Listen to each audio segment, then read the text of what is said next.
안녕하세요. 저는 대방열린고시학원에서 영양 전공 강의를 담당하고 있는 최은미라고 합니다.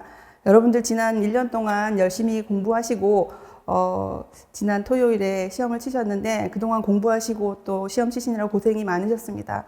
그 시험 문제에 대해서는 모두들 난이도에서 말들이 있지만 그런 문제들이 어떻게 힘들었는지에 대한 것들을 같이 풀어보고 또 문제풀이에 앞서서 문제 분석을 통해서 영양과 관련된 항목들이 어떻게 출제가 되었는지 한번 먼저 보면서 진행을 하도록 하겠습니다.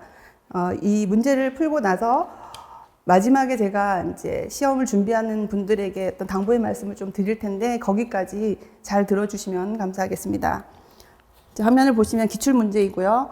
올해 나왔던 기출문제에 대한 분석입니다. 영양, 또 생애주기, 판정, 교육에 대한 분포도인데 2, 3교시에 그래도 굉장히 많은 숫자들이 나왔죠. 그죠? 2교시에 6문항, 그 다음에 3교시에도 6문항이 쭉 나와서 여러분들이 그 영양 쪽 공부를 하셨다면은 좀 많이 나왔다는 거에 대해서 여러분들이 인지하실 수가 있습니다. 그래서 하나씩 보시면 생애주기 문제가 2교시에 2개 정도 나왔고 또 3교시에 하나 정도 나왔는데 사실은 여기서 생애주기라고 나왔지만 내용상으로는 영양학이나 마찬가지인 것들이 있습니다. 그리고 영양 교육도 생각보다 많이 나왔고 영양학은 대사 이런 것도 있지만 구조에 대한 얘기들이 좀 많이 나와서 그 부분에 대한 것들을 공부를 했으면 도움이 됐을 것 같습니다. 그래서 이런 주제에 대한 것들과 저희가 지난 시험 직전에 저희 학원에서 했었던 모의고사 내용에서 다루었던 것들을 한번 비교를 해본다면 간접적으로 언급했던 것들은 뭐 여러 가지가 있습니다. 그런 것들은 아니고 조금 직접적으로 답과 관련된 항목들을 뽑아보면 이렇게 한 6문항 정도가 직접적으로 한번 다뤘기 때문에 모의고사를 친 분들은 바로 직전에 다뤘던 것이라서 쓰기에 좀 좋지 않았을까 저는 이제 개인적으로 그렇게 생각을 하고요.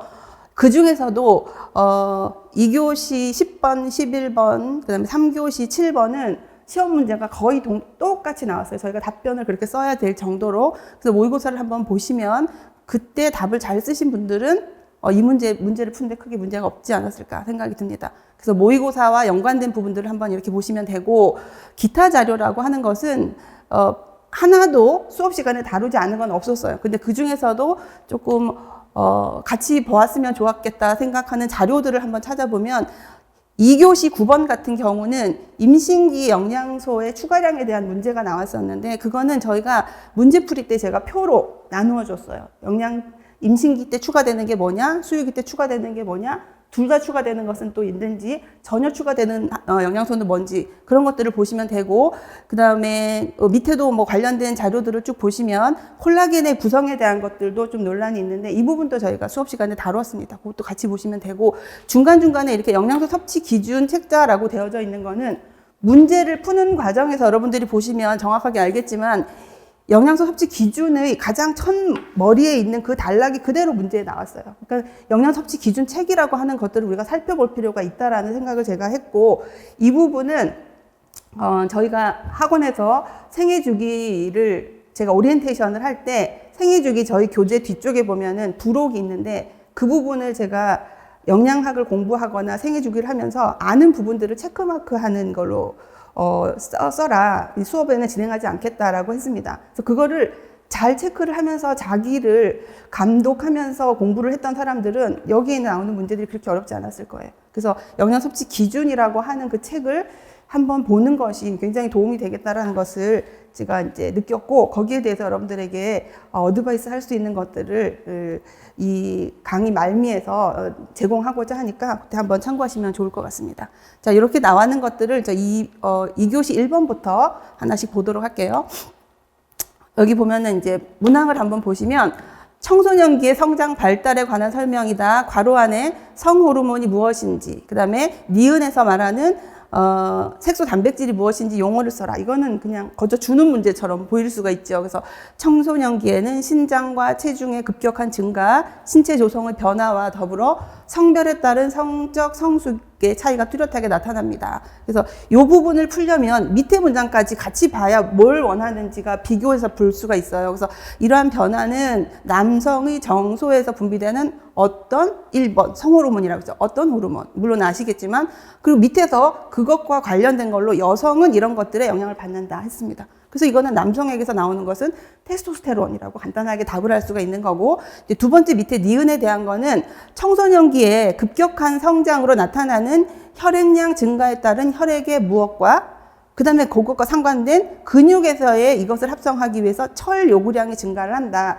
철 요구량이랑 혈액에 있는 어떤 성분에 대한 것을 묻고 있기 때문에 이것은 헤모글로빈으로 아주 간단하게 쓸 수 있습니다. 이 문제는 그냥 여러분들 시험 칠 때 긴장감을 낮추라고 준 문제가 아닌가 이렇게 그렇게 생각이 들어요.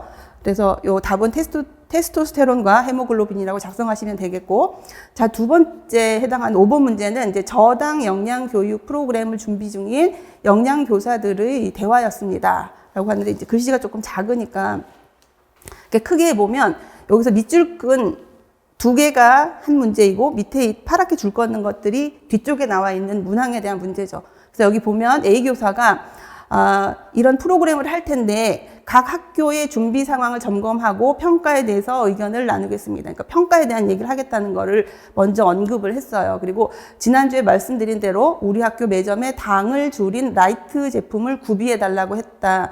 요청을 했는데 구매로 이어질지 매점에서 염려하셔서 교육의 일환으로 저당 식품을 구매한 학생들에게 인센티브를 제공한다고 말씀을 드렸더니 교육 시작과 동시에 구비를 하시겠다고 했습니다. 라는 항목이 있어요. 그래서 요거 먼저 한번 볼게요. 요거에 대한 문제는 이 반두라, 사회 인지론이 반두라에 의해서 이제 만들어졌는데 이거는 우리가 문제 풀이 때 반두라를 언급을 했었죠. 반두라의 사회 인지 이론이 어떤 식으로 진행이 됐다라는 것이 되어 있기 때문에 그거 뭐 반두라라는 이름 때문에 너무 당황하지 않았으면 좋겠고, 그 기억에 해당하는 요인과 니은에 해당하는 구성 요소 개념에 대한 것들을 답을 하라고 했습니다.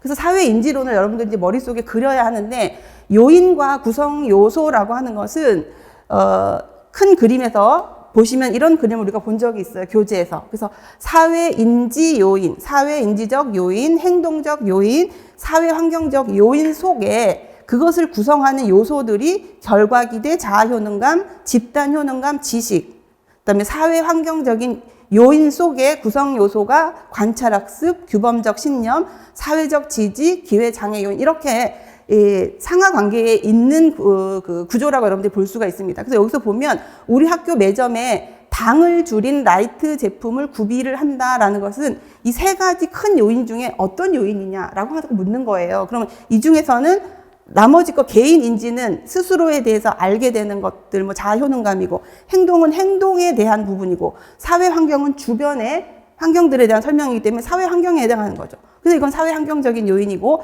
그 다음에 니은에 해당하는 것은 저당 식품을 구매한 학생들에게 인센티브를 제공한다. 그 인센티브를 제공하는 것은 그것을 더 강화해서 할 수 있게끔 서포트를 해주는 거기 때문에 이것은 행동적 요인 속에 있는 강화다라고 보시면 됩니다. 그래서 답은 요인이라고 물었을 적에는 사회환경적 요인, 그 다음에 인센티브를 제공하는 어떤 교육 차원에서 진행하는 그런 행사 같은 것들은 강화에 해당하는 구성 요소다. 이렇게 간단히 답을 쓸 수가 있는 거죠. 네, 이렇게 답을 하시면 되겠습니다. 자, 그 다음에 그 두 번째 문장이 있었어요. 앞으로 한번 가보면 이 밑에 C 교사, D 교사, E 교사가 있는데 이걸 한번 볼게요. C 교사가 이제 인센티브 제공에 대한 것들로 인해서 구비한다고 하니 다행입니다. 우리 학교 매점에서도 적극적으로 검토 중인데 잘 되었으면 좋겠습니다. 저는 학생들이 매 차시 저당 영양 교육에 얼마나 만족하고 있는지 평가하고 싶습니다. D 교사는 설문 문항을 작성해 왔는데 교육 후에 당이 함유된 주요 식품의 섭취 횟수가 바뀌었는지를 평가하겠습니다. 근데 그걸 하기 위해서 이 선생님은 식품 섭취 빈도 조사지를 사용하겠다고 했고, 또 교육 내용과 관련해서는 교육 후에 당이 적은 식품을 고를 수 있는 그 아이들의 자신감이 증가했는지를 평가, 이제 이 선생님은 두 가지를 평가한다고 했어요. 그리고 설문은 교육 전과 교육 후 1회씩 실시하려고 합니다. 이 교사 추가로 교육에 투입된 예산 및 인력의 적정성에 대한 평가를 하겠다. 그래서 네 가지 평가가 각각 선생님들이 얘기를 했죠. 여기에 대한 문제가 이제 두 번째가 있는데, 디귿부터 비읍에 대한 것들 중에 효과 평가가 아닌 것을 찾아봅시다라고 했습니다. 그래서 효과 평가가 아닌 다른 평가들이 뭐가 있을까에 대한 것들 우리가 수업 시간에 봤던 자료를 같이 보면 먼저 자원평가라는 것이 있었어요. 이거는 교육에 투입이 된 인력이나 비용, 자원에 대한 평가를 해라. 그거는 우리가 자원평가라고 말하기로 했고, 과정평가는 교육을 하는 과정에서 이 내용이 적절했는지, 교육 방법이 적절했는지, 대상자들의 참여도 혹은 기타 교육 운반의 전반적인 과정에 대한 평가이고, 방법으로는 사업 과정 관찰 평가도 있지만 대상자 만족도 조사라는 것이 평가 방법에 있죠. 요것이 이제 문항에 있으니까 한번 봤고, 효과 평가는 가장 많이 하는 평가 중에 하나로, 계획을 하고 수립한 목표에 이 사람들이 교육 전과 후에 개선 여부가 얼마나 됐는지를 알아보는 여러 가지 방법이 있어서 교육 전후 동일하게 측정하여 비교한다. 아까 그 선생님이 교육 전과 후에 하겠다는 얘기를 했습니다. 그래서 그 선생님은 이 방법으로 하는 건데, 여기에 따라서 우리가 각각을 보면 매 차시 역량 교육이 얼마나 만족하였는지, 만족도 조사예요. 만족도는 과정평가에 이렇게 만족도 조사라는 것이 딱 나와 있습니다. 그래서 여러분들 요거는 그대로 하면 되고, 그 다음에 교육 후 당이 함유된 주요 식품의 섭취 횟수가 바뀌었는지, 섭취 횟수가 바뀌었는지는 행동이 바뀌었는지를 알아보는 거죠. 이건 효과 평가에 해당하는 겁니다. 그리고 교육 후 당이 적은 식품을 고를 수 있는지, 자신감이 증가했는지를 알아보는 거죠. 이것도 교육 후에 그 사람의 자신감의 증가 정도를, 척도를 조사하는 거기 때문에 효과 평가라고 볼 수가 있고, 제일 처음에 봤던 교육에 투입된 예산 자원 평가에 대한 게 그대로 나와 있어요. 그러니까 교육에 투입된 예산 및 인력의 적정성에 대한 평가를 하는 거다. 그래서 여기 답을 써보면 위에 거는 과정 평가, 효과 평가, 그 다음에 교육 후 당이 적은 식품을 고를 수 있다는 자신감이 증가했다는 평가, 이것도 효과 평가.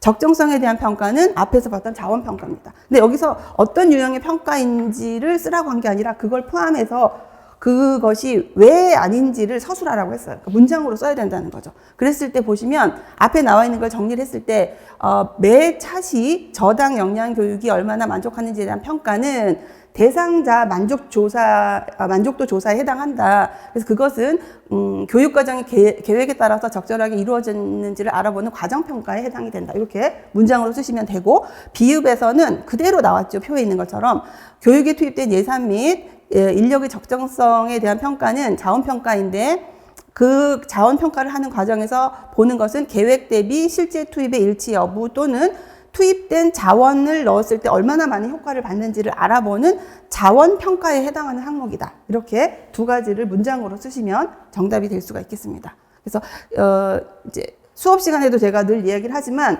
우리가 단답으로 쓰는 2점짜리 문제들도 있지만 문장으로 쓰는 것들이 있어요. 그래서 항상 학기가 시작할 때 제가 여러분들한테 공부한 내용에 대한 것이건 하루 종일 생활했던 것이건 간에 일기를 쓰는 연습을 제가 늘 하라고 했습니다. 그래서 1년 동안 일기를 꾸준히 어떻게라도 쓰면 문장력이 늘어나면 알고 있는 지식들을 연결해서 문장화하는 게 굉장히 탁월해질 수가 있어요. 그러니까 그런 단어를 외운다거나 모식도를 그린다거나 아니면은 어떤 구조화된 어떤 틀을 만드는 것도 중요하지만, 그것들을 모아서 한 문장으로 만드는 게 굉장히 중요하기 때문에 그런 연습을 미리부터 하는 것도 굉장히 도움이 되겠다, 이렇게 생각을 하시면 됩니다.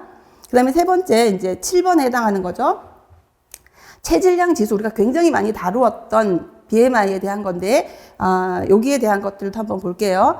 체질량 지수는 성인의 비만을 판정하는 지표로 활용이 되고, 비만학회의 비만 진료 지침 2022에 따르면 비만은 성인의 경우 체질량 지수 얼마 이상, 아동은 2017년 소아청소년 성장 도표 기준으로 성별, 연령별 체질량 지수 몇백 분위 이상으로 합니다. 라고 얘기를 했어요. 이거는 우리가 수업 시간에도 했고, 모의고사 때도 잠깐 다뤘던 건데, 요 문장에 대한 답을 먼저 밑에 참고 자료를 보고 보시면은 괄호 안에 해당하는 수치를 쓰시오 그랬어요. 그래서 성인의 경우는 우리가 알고 있다시피 BMI를 통해서 대한비만학회에서, 이건 2004년이라고 되어져 있는데 달라진 것이 없기 때문에 이대로 썼을 경우에 25 이상이라고 보면 되는 겁니다. 이대로 해서 기억에 해당하는 것은 25다. 그 다음에 아동 청소년에 대한 것은, 이 표는 여러분들이 여러 과목을 돌면서 너무 많이 봤던 표일 거예요. 그래서 아동 청소년의 경우 이 9500분이 이상이 되었을 경우에, 아까 성인은 25인데 이 9500분이 이상이 되었을 경우에 얘네들은 비만으로 하겠다라고 했어요. 그래서 9500분이 이상이다 라고 쓰시면 되는 간단한 문제였고요. 두 번째는 한편 체질량 지수를 이용한 비만 판정의 한계점이 있다고 했는데 그걸 서술하라고 했어요. 그 한계점이 뭐냐. 그래서 보시면 이렇게 길게 쓸 수도 있지만 반드시 써야지 되는 부분들을 한번 보시면 체질량 지수는 알다시피 공식 자체가 몸무게하고 키로만 되는 것이기 때문에 그 몸무게가 근육에 의한 무게인지 지방에 의한 무게인지를 그 수치로 알 수가 없다는 뜻이에요. 그래서 체질량 지수는 근육이나 체지방으로 인한 체중을 구별하지 못하는 것이 한계점인 거죠. 그래서 체지방이 과다됐을 때도 높지만 근육이 높아졌을 때도 많아졌을 적에도 BMI는 높아지고 부종이 돼서 수분이 많이 차도 높아지게 되는 경향이 있으므로 노인기에는 오히려 낮게 나타날 수도 있습니다. 그래서 운동하는 사람들은 높게 나타나고 노인기에는 오히려 낮게 나타나서 그것을 판정하는데 조금 그 한계점이 있다. 그래서 여기서 한 건 체중에 대한 체지방의 분포도를 정확하게 알 수 없다. 이 말이 들어가야 되는 거죠. 이 말을 한다거나 체구성 성분비를 정확히 알 수 없다거나 이런 식으로 해서 체질량 지수의 비만 판정의 한계점은 그 체중 속에 있는 체지방의 분포를 정확하게 알 수 없다라는 것이 한계점이고, 그래서 문제에도 있는 것처럼 그래서 허리 둘레를 함께 측정하세요 라고 말하고 있습니다. 허리 둘레까지 해서 하면 동시에 허리 둘레가 높으면 BMI도 높고 허리 둘레도 높다? 그러면 이거는 체지방이 높다는 걸로 같이 합쳐서 우리가 결정을 할 수 있다라는 얘기인 거죠. 그래서 여기에서는 체중에 대한 체지방 분포가 정확하게 알 수 없다.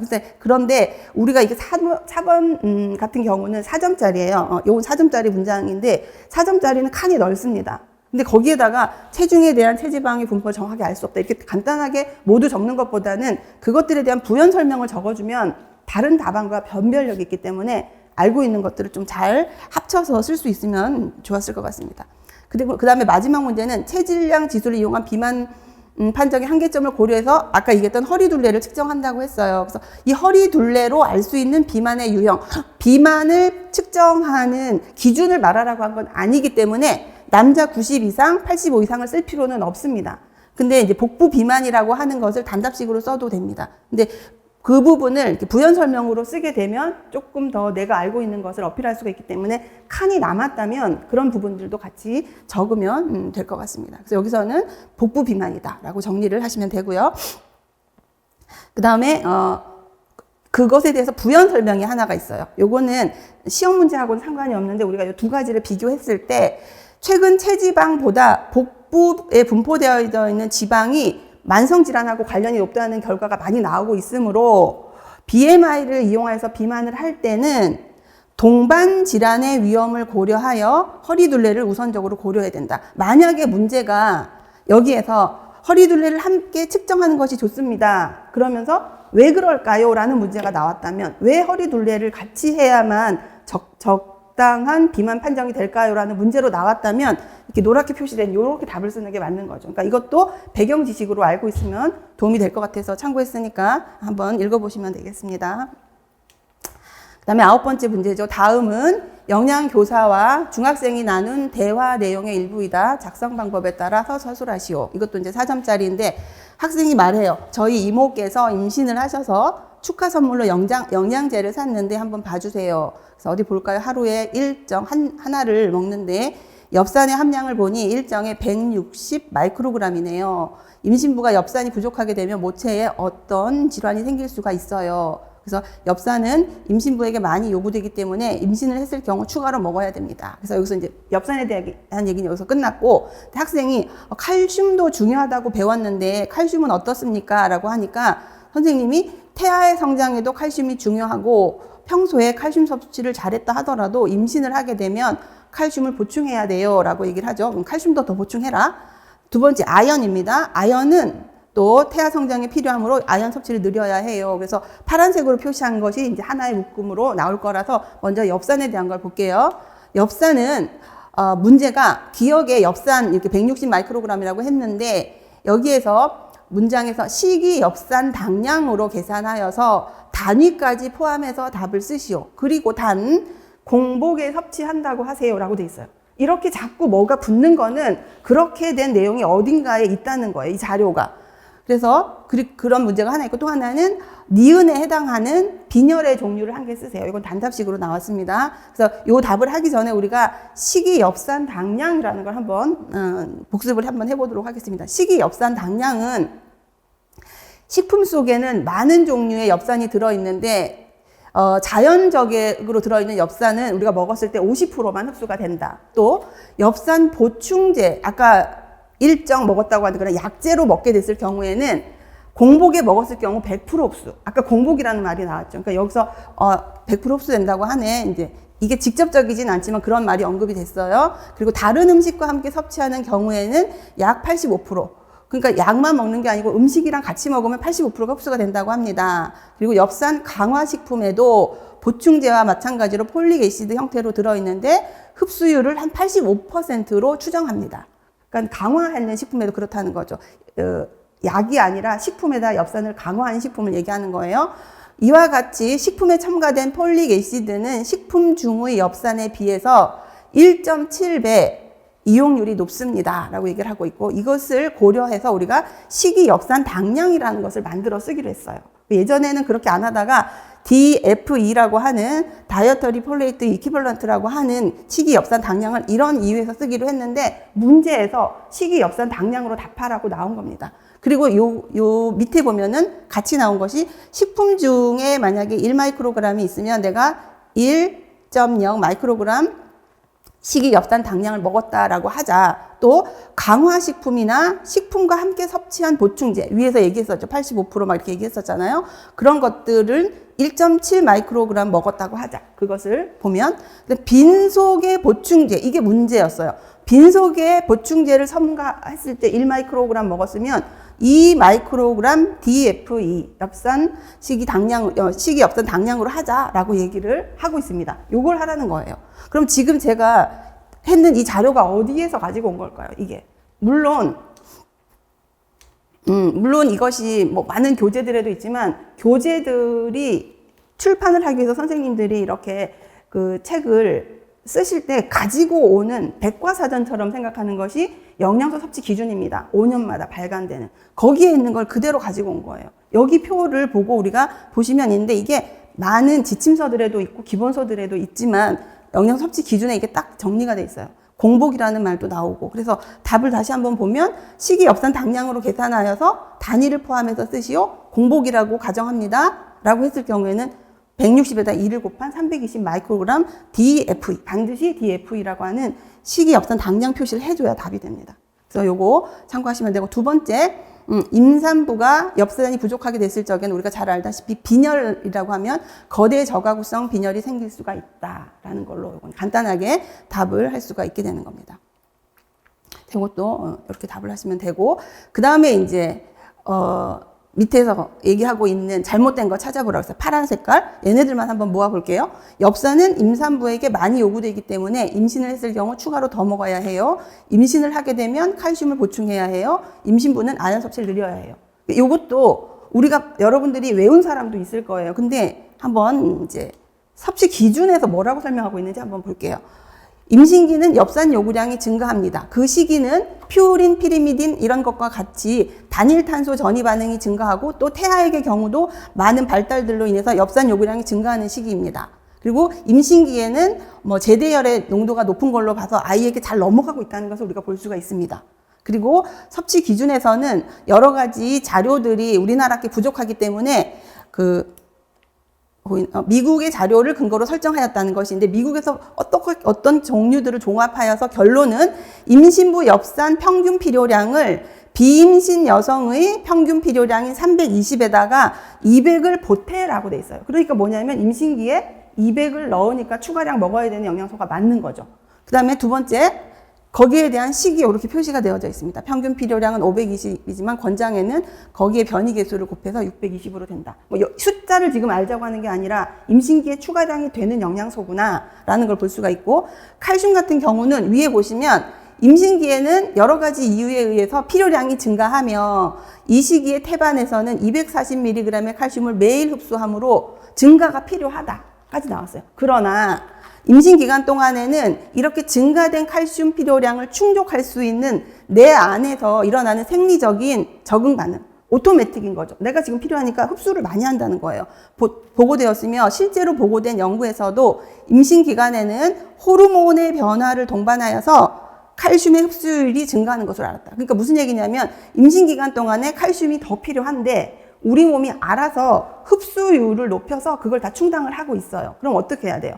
임신부라서 더 먹을 필요 없다는 뜻이에요. 추가량이 없다는 뜻입니다. 그래서 밑에를 쭉 읽어보면 그래서 설정하지 않았다 라는 것이 나오고, 결국은 임신에 따른 부가량이 없이 여자 성인 연령대, 그러니까 내가 30살이면 30대 여성이 필요로 하는 칼슘을 내가 그냥 먹으면 되고, 20대면 20대 여성이 먹는 칼슘량을 내가 그냥 먹으면 된다는 거예요. 그러니까 필요 없다는 거죠. 칼슘은 부가량 필요 없다. 아연을 볼게요. 아연은 분기별로 했을 적에 이만큼 축적이 되더라. 그리고 위장관을 통한 손실이 없다면 그만큼 아연의 흡수를 증가시켜야 되는데, 이것도 마찬가지로 칼슘처럼 혹시 흡수율이 증가하면 부가 안 해도 되잖아요. 그래서 그런 증거가 이제 없었던 거죠.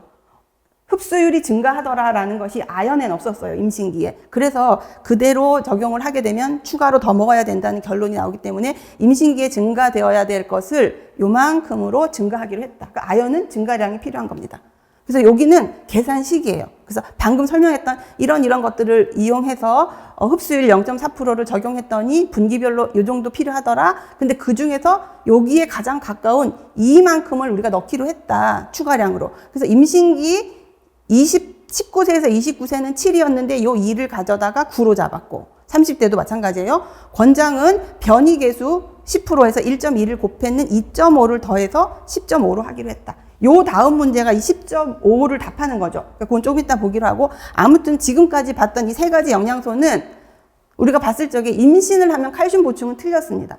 그리고 이유를 서술하라고 했죠. 그러니까 그 내용이 거기 나와 있었어요. 그걸 정리를 해본다면, 임신 기간 동안에는 증가된 모체의 칼슘 증가 필요량이 충족할 수 있는 생리적인 적응 현상이 일어난다. 뭐와 함께? 호르몬 변화를 통한 생리적인 적응 현상이 나타나기 때문에 칼슘의 흡수량이 증가하기 때문에 그대로 한다라는 거. 그러니까 위에 있는 노란 줄을 반드시 쓰고 마지막에 있는 그대로 연령대별로 필요량을 그대로 반영했다라고 하면 그 이유가 잘 정리가 된 겁니다. 자, 그 다음에 이제 아까 봤던 또 다른 문제 하나는 아연의 권장 섭취량을 찾아내라 그랬어요. 그래서 아연의 권장 섭취량 우리가 앞에서 봤을 때 표에서도 봤지만 평균 필요량이랑요. 그래서 임신기 30대라 그랬어요. 그러니까 30대의 권장 섭취량이 말할 적에는 이게 그 8에 대한 것에다가 요 부분 2.5 뭐예요? 변이계수를 곱해서 2.5로 추가량을 더했는 10.5로 이제 진행을 하는 거죠. 그래서 다시 앞으로 가보면 여기서 뭐라고 했냐면 여기에 해당하는 7, 여기에 해당하는 8은 비임신부 여성이 먹는 평균 필요량과 권장량이었어요. 거기에다가 평균 필요량은 2를 더하고 권장 섭취량은 2.5를 더했다는 거죠. 우리가 답을 하는 거는 이 부분입니다. 그래서 이것을 포함해서 쓰면 임신기 30대의 경우에 권장 섭취량이 8이고 부가적으로 넣어야 되는 것이 2.5이므로 10.5mg이 하루에 필요하다라고 정리를 해서 쓰시면 적절한 답이 될 것 같습니다. 자, 그 다음에 10번이에요. 다음은 식이지방의 운반과 대사에 관한 설명이다. 작성 방법에 따라서 서술하시오. 자, 식사에 포함된 지방은 소화 과정을 거쳐 소장 상피세포로 흡수된 후에 아포 단백질과 결합하여서 어떤 지단백을 형성한다. 이거 너무 쉬운 거죠, 여기까지는. 그리고 이 지단백은 무엇을 통해서 이동하다가 순환계 쪽으로, 혈액계 쪽으로 바뀌게 된다는 얘기를 하고 있어요. 그리고 그 과정에 대한 건 디귿번을 조금 이따 다시 보기로 하고, 일단 먼저 1번과 기억과 니은에 해당하는 단답식을 먼저 정리를 해보면, 우리가 알다시피 상피세포에서 지방은 중성지방, 콜레스테롤, 그 다음에 인지질, 그 다음에 아포단백까지 합쳐서 킬로마이크론을 만든다고 되어 있습니다. 그래서 킬로마이크론이라는 지단백을 형성하고요.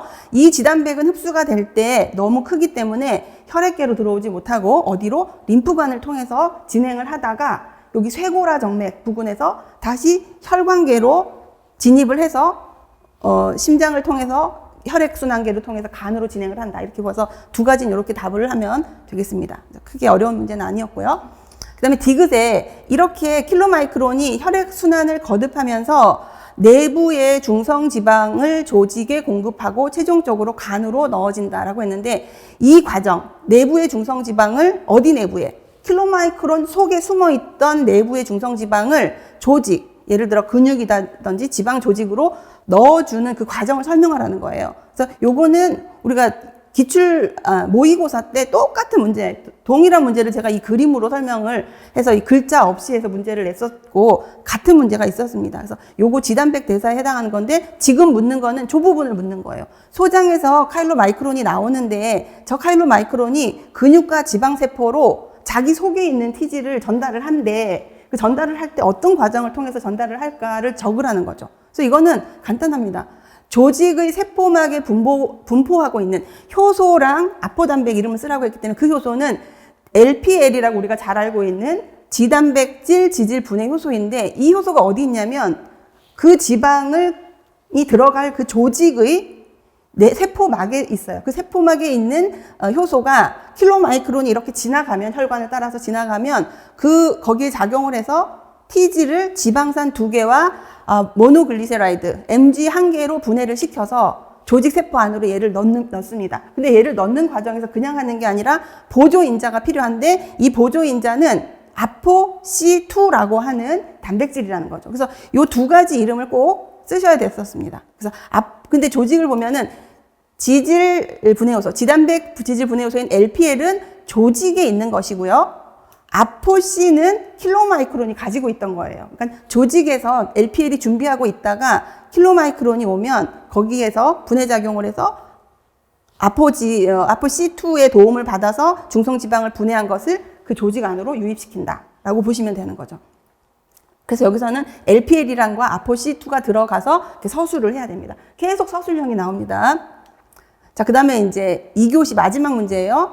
11번인데, 다음은 고등학교 동아리 활동 시간에 영양교사와 학생들이 나눈 대화의 일부이다. 작성 방법에 따라서 서술하시오. 그래서 이제 내용을 보면 환경을 배려하는 식생활 캠페인을 계획하고 있다고 들었는데 아이디어를 얘기해 봅시다. 회장이 캠페인은 음료를 마실 때 일회용 컵 사용을 줄이는 것을 목표로 하고 있습니다. 학생 A가 얘기하죠. 학생들에게 물어보니 일회용 컵 대신에 텀블러를 사용하는 것이 환경에 좋다는 것을 알고 있지만 귀찮아서 못할 것 같다고 하더라고요. 라고 얘기를 했고, B는 분위기가 중요한 것 같아요. 일회용 컵 대신 텀블러를 가지고 다니는 것이 환경 보호를 위해 멋진 일이라고 생각하는 분위기를 친구들 사이에서 조성을 한다면 할 것 같아요. 라고 얘기를 한 거죠. 학생 C요. 매번 텀블러를 가지고 다니는 것은 참 어려운 일인 것 같아요.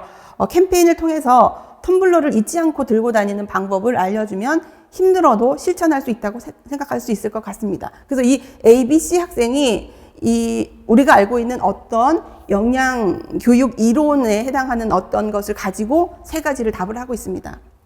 그래서 작성 방법을 한번 볼게요.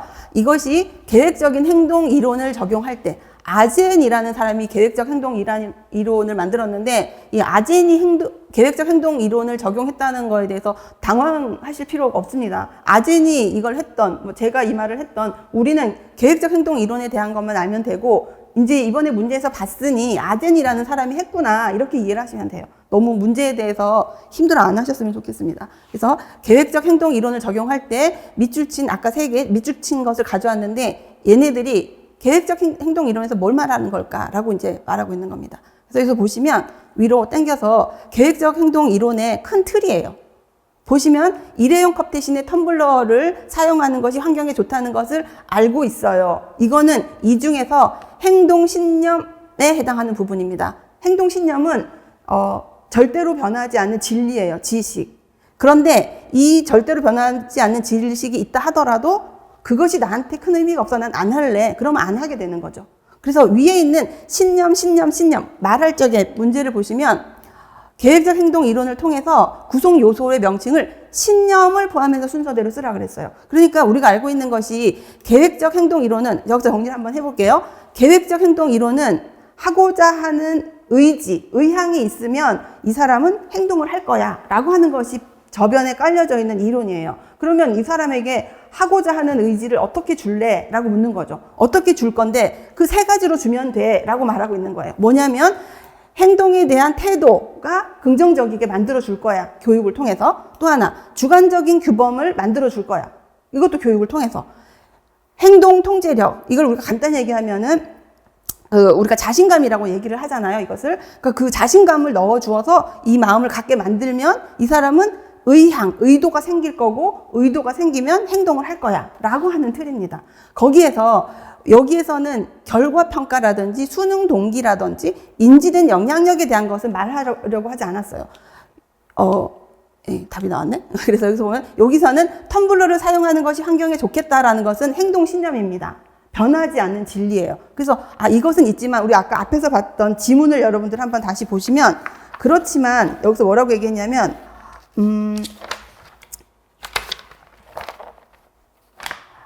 귀찮아서 못할 것 같아요 라고 했어요. 이것은 맞지만 그러면 무슨 얘기인가 하면 이 결과평가가 달라진 거예요. 이거는 옳은데 귀찮아서 못하겠어. 그러면 이 사람에게서 행동에 대한 태도가 없어지는 거죠. 그죠? 그래서 요것과 요것은 이것이 신념이고 거기에 대한 나의 생각. 이것은 신념이고 거기에 대한 나의 생각. 요건 신념이고 거기에 대한 나의 생각이에요. 이렇게 짜여져 있는 것이 계획적인 행동 이론인데 여기서 이제 첫 번째는 환경에 좋다는 기본적인 것은 행동 신념이라고 볼 수가 있고 규범적인 신념은 주변 사람들이 이것을 어떻게 생각하는지에 대한 현상이에요. 내 생각이 아니고 사람들이 이걸 좋게 생각하는구나 라는 것이 규범적 신념이고 나도 따라하고 싶어. 그것이 수능 동기입니다. 그래서 여기서 그것을 조성해야겠다 라는 것이니까 규범적 신념이라고 볼 수가 있고 또 캠페인을 통해서 텀블러를 잊지 않고 그러니까 이 말 끝에 뭐가 있었냐면 갖고 다니는 것이 힘들겠네. 자꾸 잊어버리겠네. 그러니까 그 문제를 해결하기 위해서 세 번째 말을 한 거예요. 캠페인을 통해 텀블러를 잊지 않고 들고 다니는 방법을 알려준다면 힘들어도 실천할 수 있겠네. 그러니까 잊지 않고 잘 잊어버리는구나. 그게 바로 통제적인 신념이에요. 잘 잃어버리고 집에서 나왔더니 내가 오늘 텀블러 안 가져왔네. 자꾸 이런 경험이 많으니까 그것이 내가 뭔가를 하려고 하는 통제적인 신념인데 그걸 잊지 않는 방법을 교육을 해서 할 수 있게끔 만들어주는 교육을 한다면 인지된 영향력이 그것이 나를 힘들게 하는 것이 떨어질 거고 얘가 떨어지면 인지된 행동 통제력은 올라가면서 의향이 생기고 행동이 된다는 거죠. 어려운 문제는 아닌데 제가 풀어서 설명을 하다 보니 이제 전체적인 이론에 대한 걸 얘기를 했습니다. 첫 번째는 행동 신념, 규범적인 신념, 통제 신념 이렇게 정리를 하시면 됩니다. 그 다음에 이제 이 문제는 똑같이 나왔죠. 우리가 모의고사 때 이거 동일하게 나왔습니다. 그래서 계획적 행동 이론이 합리적 행동 이론과 어떤 차이가 있는지 추가된 구성 요소의 명칭을 포함해서 서술하시오. 그래서 여러분들 잘 알다시피 요 빨간색이 없는 요만큼이 원래 합리적 행동 이론이었어요. 그런데 이걸 하다 보니까 약간 문제가 생긴 거죠. 그래서 요 빨간 데 해당하는 인지된 행동 통제력이라고 하는 개념을 더 넣어서 계획적 행동 이론이라는 걸 만든 겁니다. 자, 지금 제가 이렇게 말한 거는 말이에요. 여러분들이 이걸 적어야 돼요. 내가 알고 있음을 답을 매기는 채점자가 내가 알고 있는 걸 충분히 알 수 있도록. 그래서 요거를 정리를 한번 해보면 칸이 있으면 다 적으면 좋지만 그렇지 않았을 경우에는 이 밑에 있는 것 하얗게 표시된 것만 적어도 됩니다. 그래서 합리적 행동 이론은 그 개념이 앞에서 봤던 거 잠깐 볼게요. 요것과 요거 두 개만 있으면 됐었어요. 그래서 그걸 설명한 겁니다. 행동에 대한 개인의 태도와 주관적 규범에 따라서 하고자 하는 의지가 생기고 얘가 생기면 행동이 가능해진다고 주장하였으나 영양이나 건강과 관련된 행동들을 적용을 해보니까 이 두 개만으로는 잘 실천을 못한다는 거예요. 그래서 뭘 더 넣었는가 하면 여기에다가 이 두 가지에다가 인지된 행동 통제력, 이 속에는 통제 신념과 인지된 영향력이 들어가서 만들어진 하나의 구성 요소죠.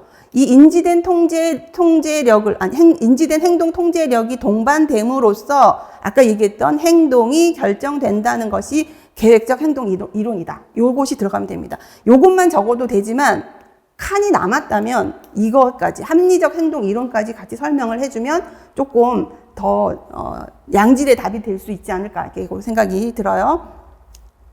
자, 이렇게 해서 2교시에 대한 문제풀이를 마치고 3교시를 이후에 시작하도록 하겠습니다.